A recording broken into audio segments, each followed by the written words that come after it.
Historically, navigating the Baltic Sea hasn't exactly been an easy task.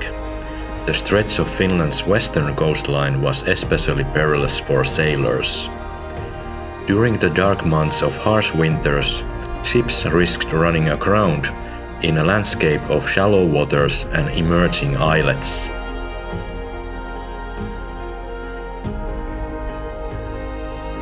The foundation of safe navigation was, and still is, hydrographic surveying, which identified safe routes. In Finland, the southern coastline was surveyed first, and it wasn't until the 1850s that permission was granted to begin mapping the Gulf of Bothnia from Tornio southward. During these surveys, locations for maritime markers were also planned. Finland's Lighthouse network was already becoming denser in the Gulf of Finland, but the Gulf of Bothnia remained a dark and dangerous region. The western coast, with its shallow waters and scattered underwater reefs, was especially hazardous for ships.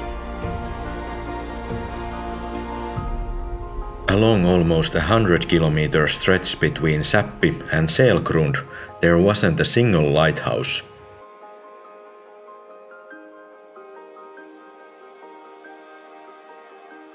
In 1880, a lighthouse committee proposed a beacon at the midpoint of the darkest region, with a light powerful enough to be seen from 25 kilometers away.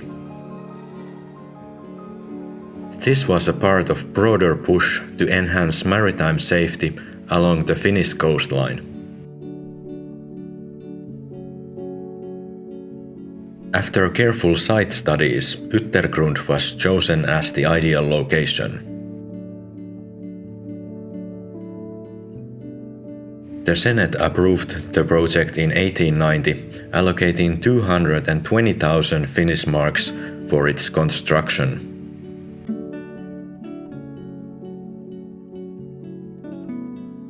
But as plans were being drawn, ships continued to meet their fate in these waters. While some, like the British steamers Aberdeen and Clifton, managed to escape disaster, others, including the Norwegian vessel Skjold and the Finnish Alina, were lost forever.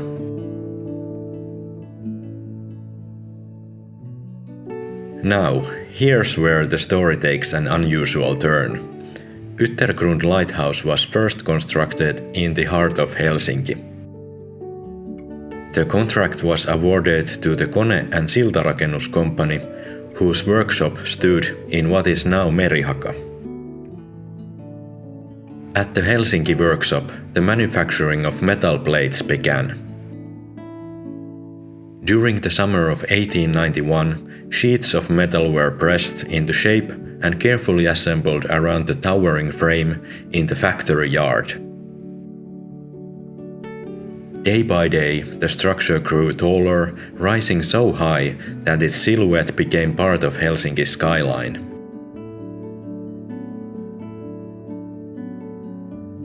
Locals were baffled by the sight. Rumors spread: was this an enormous chimney? A strange industrial experiment? Newspapers reported that by November, the tower had reached the 5th floor, halfway to completion. Once the tower was fully inspected, each metal sheet was numbered and the entire lighthouse was disassembled, ready to be shipped to its final home of Yttergrund Island.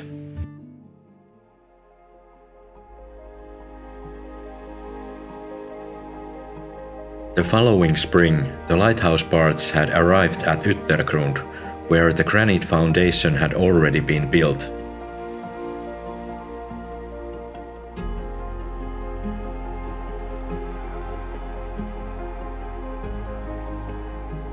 By August, the tower was standing tall once more, awaiting its finishing touch, the lens system.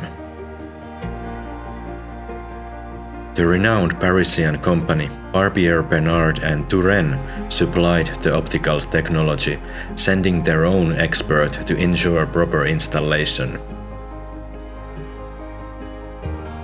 The lens system was the second largest size. The celebration took place in September 1892. The lighthouse was lit. Its white light reflected 13.7 nautical miles out to the open sea. The lighthouse reached a height of 40.9 meters. There were 230 steps to the top.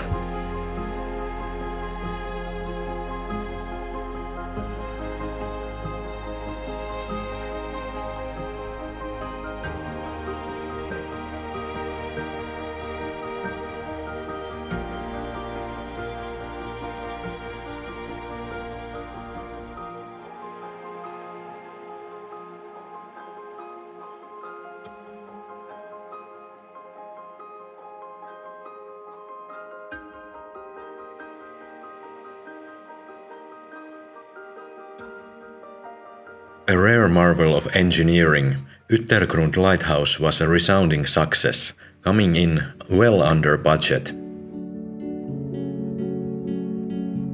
But its uniqueness didn't stop there. With its sleek design, Yttergrund was the tallest lighthouse in the Nordic region until Bengtskär claimed that title in 1906. Its innovative structure caught international attention, earning a place at the 1900 Paris Exposition and the 1908 St. Petersburg International Industrial Exhibition. Another rare feature, Yttergrund boasts not one but two large Fresnel lens systems, the only double-lens lighthouse in the Nordics. Under normal conditions, the upper lens guides sailors safely through the night. But in foggy weather, the lower lens can also be lit, providing a closer range signal to those navigating the misty waters.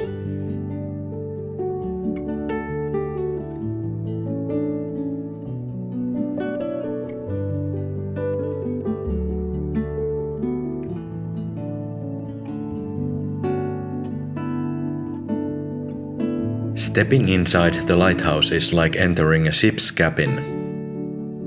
Thousands of rivets line the metal walls, and the circular watchroom below the lantern reflects an era when lighthouse keepers spent sleepless nights ensuring the beacon never dimmed.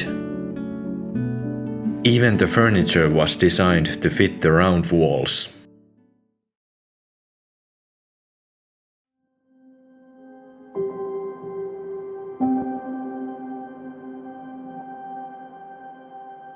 But not all stories from Yttergrund are tales of engineering triumph.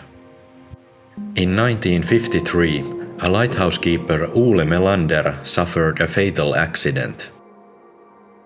While working on the upper lantern platform, he lost his footing on the stairs and fell to the lower level.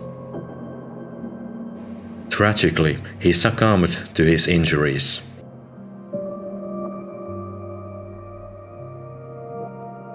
His story remains a somber reminder of the dangers lighthouse keepers faced in their daily duties.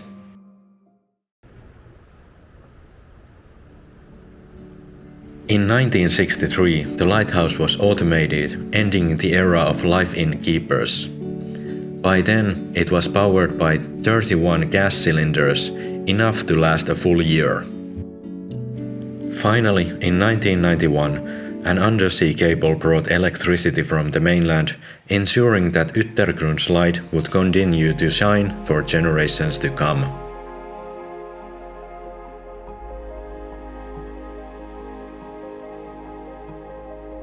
From a towering mystery in Helsinki to a beacon of safety in the Gulf of Bothnia, Yttergrund Lighthouse is more than just a navigational aid.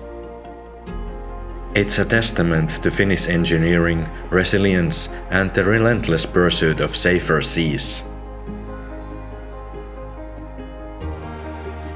At my channel, we value facts and reliable sources. This video was made possible thanks to the dedicated work of historians who have extensively documented Finland's lighthouses. Key references for this video include the classic work Suomen majakat and Valo merellä.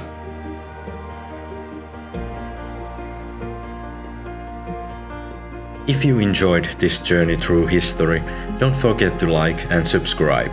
I'll see you soon for more deep dives into Finland's past.